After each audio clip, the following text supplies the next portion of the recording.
Hi hello welcome to NIN media. నేను మీ journalist విప్లవశ్రీ. Kumbh Mela గురించి అంబేద్కర్ ఏమనుకున్నాడు? 1954లో కుంభమేళాలో తొక్కిసలాట జరిగింది. దాదాపు 1000 మంది చనిపోయారు.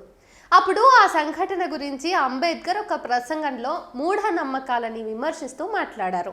అందులో కొంత భాగం ఇప్పుడు మీకోసం వినిపిస్తాను. నగ్నంగా ఉన్న సాధువుల కాళ్ల కింద పడి వందల మంది చనిపోయారు. ప్రపంచంలోనే ఏ దేశంలో కూడా మతం పట్ల ఇంత అంధభక్తి, వెర్రితనం ఉండదు. నేను ఒక మంత్రినయ్యుండి నా చేతిలో అధికారం ఉండుంటే ఆర్మీని పంపి ఆ సాధువులను తరిమేసేవాడిని. అవసరం పడితే కాల్పులు కూడా జరిపించేవాడిని. ఎక్కడో కొండల్లో బ్రతికే సాధువులు జనం మధ్యలోకి రావాలంటే సరైన బట్టలు వేసుకుని రావాలి. కానీ మన పాలకులు అప్పుడు ఏం చేస్తారు? పేరు, అధికారం కోసం జనాల మూఢనమ్మకాలని వాడుకున్నారు. మతం కోసం ప్రజలు చనిపోతున్నారు. ఎందుకు?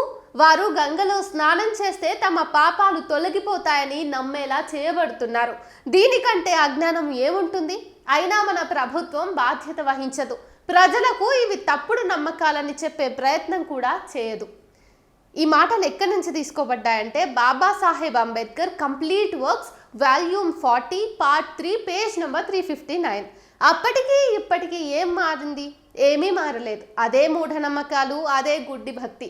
పుణ్యం కావాలని అత్యాశ, lack of civic sense, uncivilised behaviour, mismanagement by government. ఇప్పుడైతే ప్రభుత్వమే ప్రజల్ని ఇంకా మూఢత్వం అనే చీకటిలోకి నెడుతుంది.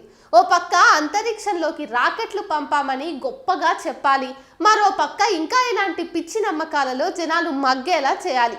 అన్నింటికంటే మతం ముఖ్యమని నమ్మించాలి, అధికారం దుర్వినియోగం చేయాలి. బాగుపడతాం అసలు మనం ఇలాంటి పాలకుల పాలనలో?